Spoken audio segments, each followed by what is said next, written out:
கார்த்திக் ரேவதி கதையில் அடுத்து என்ன நடக்க போகுதுங்கிறத பற்றி தாங்க இந்த வீடியோவில் நாம் இப்போ பார்க்க போகிறோம்.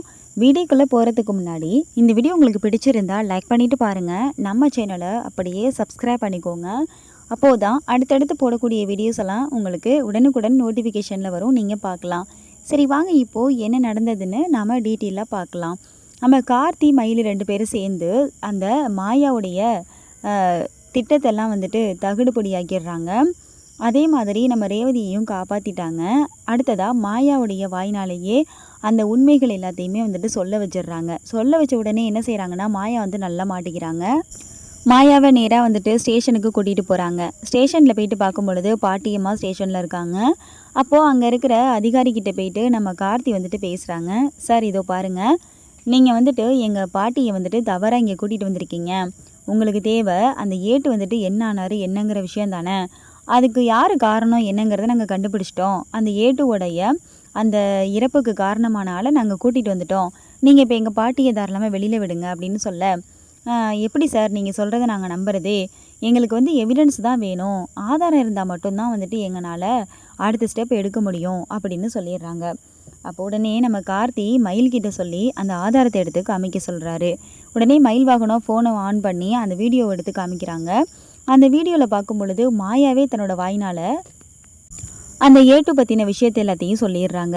சொன்ன உடனே என்ன செய்கிறாங்கன்னா, அங்கே இருக்கிற ஆளை கூப்பிட்டு இவளை பிடிச்சி வந்துட்டு உள்ளே போடுங்க, அந்த அம்மாவை வந்துட்டு விட்டுருங்க அப்படின்னு சொல்ல, உடனே மாயாவை பிடிச்சு கொண்டு போயிட்டு உள்ளே போட்டுடுறாங்க. உள்ளே போடும் பொழுது மாயா சொல்கிறாங்க, ஏய் ராஜா டிரைவர், இப்போ நீ நினச்சதை சாதிச்சிட்டேன்னு சந்தோஷமாக போகாதடா. எப்போ இருந்தாலும் உன் பொண்டாட்டி ரேவதியோட முடிவு என் கையில் தான். அவளை நான் வந்து தீர்த்து கட்டாமல் விடமாட்டேன். நான் எப்படி என் மகேஷை இழந்து தவிக்கிறனோ அதே போல் நீ வந்துட்டு உன்னோட பொண்டாட்டி ரேவதியை இழந்து தவிக்கணும். அதே மாதிரி நான் பண்ணுவேன்.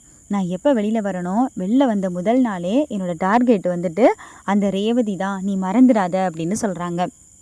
அப்போ உடனே கார்த்தி சொல்கிறாங்க, பார்த்தீங்களா சார், உங்ககிட்ட இருக்கும் பொழுதே எப்படி பேசுகிறா பார்த்தீங்களா, இவ தான் எல்லா பிரச்சனைக்குமே காரணம். நீங்கள் தவறாக கூட்டிகிட்டு வந்துட்டீங்க. என்கொயரிங்கிற பேரில் கூட்டிகிட்டு வந்தால் என்கொயரி முடித்து வீட்டுக்கு அனுப்பணும் சார். இதே போல் எந்த ஒரு இதுவும் தெரியாமல் நீங்கள் எவ்வளோ நாள் இங்கே வச்சுருந்ததே முதல்ல தவறு அப்படின்னு சொல்கிறாங்க. சாரி சார், எங்களை மன்னிச்சிடுங்க. நாங்கள் வந்துட்டு தெரியாமல் கூட்டிகிட்டு வந்துட்டோம்.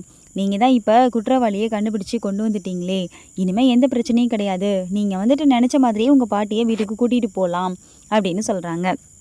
அப்போ உடனே பாட்டியை கூட்டிகிட்டு நேராக நம்ம பாட்டி வீட்டுக்கு தான் நம்ம மயிலும் கார்த்தியும் போகிறாரு.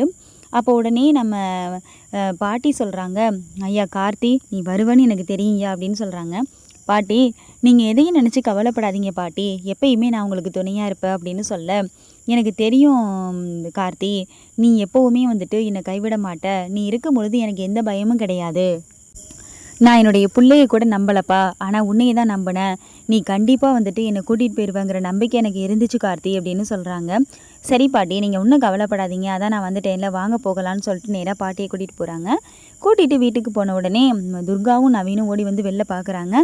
பாட்டி வந்துட்டிங்களா பாட்டி, உங்களுக்கு ஒன்றும் இல்லைல்ல பாட்டி அப்படின்னு சொல்லி கேட்குறாங்க. எனக்கு ஒன்றும் இல்லை, நீங்கள் ஏன் 2 பேரும் இவ்வளோ பயப்படுறீங்க? நம்ம கார்த்தி இருக்க வரைக்கும் எனக்கு என்ன பயம்? கார்த்தி வந்து என்னை கூட்டிகிட்டு வந்துட்டாப்ல அப்படின்னு சொல்கிறாங்க. ரொம்ப சந்தோஷம் பாட்டி, நீங்கள் எப்போ வீட்டுக்கு வருவீங்கன்னு இருந்துச்சு. உங்களை வந்து அவங்களாம் இங்கே கூட்டிகிட்டு போனதோட எனக்கு மனசே ரொம்ப கஷ்டமாயிடுச்சு பாட்டி அப்படின்னு துர்கா சொல்கிறாங்க. நவீன் சொல்கிறாரு, ஆமாம் பாட்டி, துர்கா வந்துட்டு உங்களை பற்றி கேட்டுகிட்டே இருந்தா, பாட்டியை பார்க்கணும்னு சொல்லிக்கிட்டே இருந்தா. நான் கூட அங்கே கூட்டிகிட்டு வரலான்னு பார்த்தேன். அப்புறமும் துர்காவை அங்கே கூட்டிகிட்டு வர வேணாமேன்னு தான் நான் வெயிட் பண்ணேன். கண்டிப்பாக எப்படியும் ராஜா வந்துட்டு கூட்டிகிட்டு வந்துடுவாப்புலன்னு எனக்கு ஒரு நம்பிக்கை இருந்துச்சு பாட்டி அப்படின்னு சொல்ல, ஆமாயா, என் பேரன் இருக்க வரைக்கும் எனக்கு என்ன கவலை, என் பேரன் வந்துட்டு என்னைய அந்தளவுக்கு விட்டுற மாட்டான் அப்படின்னு சொல்ல, உடனே மயில் வாகனம் சொல்கிறாங்க, சரிங்க பாட்டி, எங்களுக்கு நேரம் ஆகிடுச்சு, நாங்கள் கிளம்புறோம்.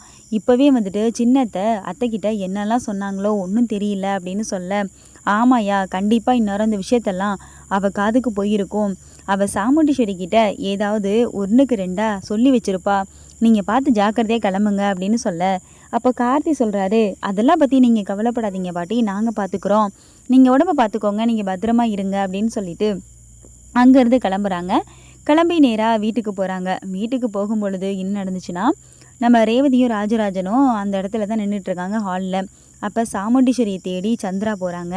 அக்கா, நீ எங்கே இருக்கக்கா, கொஞ்சம் வெளியில் வா அப்படின்னு சொல்லி கூப்பிட்றாங்க. என்னாச்சு சந்திரா, ஏன் இப்படி கத்திக்கிட்டு இருக்க அப்படின்னு சொல்லி கேட்குறாங்க. என்ன நடந்துகிட்டு இருக்கு என்னன்னு தெரியாமல் நீ உன் மாப்பிள்ளையை தூக்கி வச்சு கொண்டாடிக்கிட்டு இருக்கல்ல, உன் டிரைவர் மாப்பிள்ளை என்ன பண்ணியிருக்கான் தெரியுமா அப்படின்னு சொல்லி கேட்குறாங்க. அதுக்கு முன்னாடி என்ன நடந்துச்சுன்னா, பாட்டியம்மா வந்துட்டு வெளியில் கொண்டு வந்த விஷயங்கள் எல்லாத்தையுமே ஒரு ஆள் வந்துட்டு சந்திரா கிட்ட ஃபோன் பண்ணி சொல்லியிருப்பாங்க. அவர் தான் வந்துட்டு நம்ம சந்திராவுடைய தூதர். யார் என்ன எங்கே நடக்குது அப்படிங்கிறதெல்லாம் வந்துட்டு அவங்கக்கிட்ட சொல்லிக்கிட்டு இருக்க ஆள்னு கூட சொல்லலாம். அவங்கக்கிட்ட கேட்டு விசாரிக்கிறாங்க. விசாரித்த உடனே தான் வந்துட்டு சாமுண்டீஸ்வரியை கூப்பிடுவாங்க. அப்போது சாமுண்டீஸ்வரி கேட்குறாங்க என்ன அப்படின்னு சொல்லி கேட்கும் பொழுது, இந்த மாதிரி உன்னோட டிரைவர் மாப்பிள்ளை என்ன பண்ணியிருக்கான்னு தெரியுமா, அந்த கிளவியை போயிட்டு வெளியில் எடுத்துகிட்டு வந்திருக்கான் அப்படின்னு சொல்ல, நீ என்ன சந்திரா சொல்கிற அப்படின்னு சொல்லி கேட்குறாங்க. ஆமாக்கா, அந்த கிளவியை வந்துட்டு போயிட்டு வெளியில் கூட்டிகிட்டு வந்திருக்கான். இதெல்லாம் உன் டிரைவர் மாப்பிள்ளைக்கு தேவையா, இதெல்லாம் எதுக்காக பண்ணிகிட்டு இருக்கான், நான் சொல்கிறது எதையும் தான் நீ நம்ப மாட்ட, இப்போ நீயே வந்தோடனே கேளு அப்படின்னு சொல்கிறாங்க. அப்போ உடனே ராஜராஜன் சொல்கிறாங்க, சந்திரா உனக்கு என்ன பிரச்சனை, இப்போ என்னுடைய மருமகன் என்னோட அம்மாவை வெளியில் கூட்டிகிட்டு வந்தால் என்ன, கூட்டிகிட்டு வர்றதுக்கு அவருக்கு எல்லா உரிமையும் இருக்குது, அதனால இப்போ ஏன் நீ வந்துட்டு ஈஸ்வரி கிட்ட 1 2 சொல்லி ஏற்றி விட்டுட்டு இருக்க அப்படின்னு சொல்லி கேட்குறாங்க. என்னமாம்மா என்கிட்ட நீங்கள் சத்தம் போட்டுக்கிட்டு இருக்கீங்க, நம்ம குடும்பத்துக்கு தான் அக்காவுக்கு அவங்கள பிடிக்காதுன்னு தெரியுதுல்ல, அப்புறம் எதுக்காக இந்த டிரைவர் மாப்பிள்ளை போயிட்டு அங்கே போயிட்டு சகவாசம் வச்சுக்கிறாரு அப்படின்னு சொல்லி கேட்குறாங்க.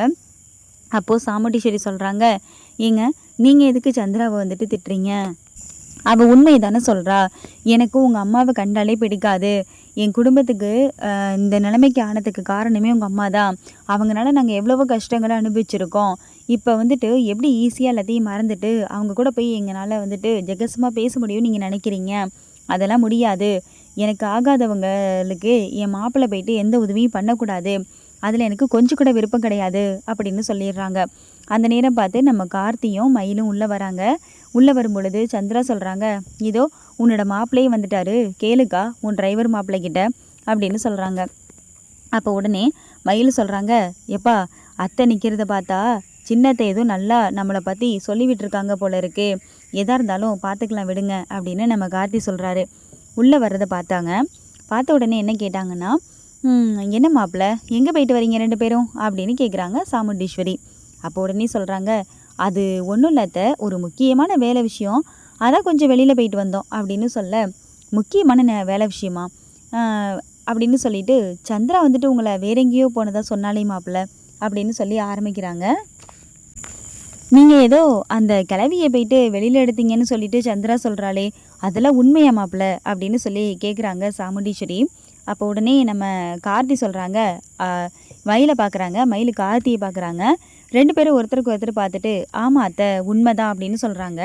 என்ன மாப்பிள்ளை எதுக்காக நீங்கள் தேவையில்லாத வேலை பார்த்துக்கிட்டு இருக்கீங்க, நீங்கள் எதுக்காக போயிட்டு அவங்கள வெளில எடுத்தீங்க, அவங்களுக்கும் உங்களுக்கு என்ன சம்மந்தம் அப்படின்னு சொல்லி கேட்க, அப்போ உடனே சொல்கிறாங்க, பாட்டி பாவம், பாட்டிக்கு யாருமே இல்லை, அவங்கள வெளில கூட்டிகிட்டு வரணும்னு நினச்சி தான் நாங்கள் போயிட்டு ஹெல்ப் பண்ணோம், வயசானவங்க யாராக இருந்தாலுமே நான் அந்த ஹெல்ப்பை பண்ணியிருப்பேன் அப்படின்னு சொல்லி அந்த இடத்துல கார்த்திக் வந்துட்டு கண்டிப்பாக சாமுண்டீஸ்வரி கிட்ட சமாளிச்சிடுவார்.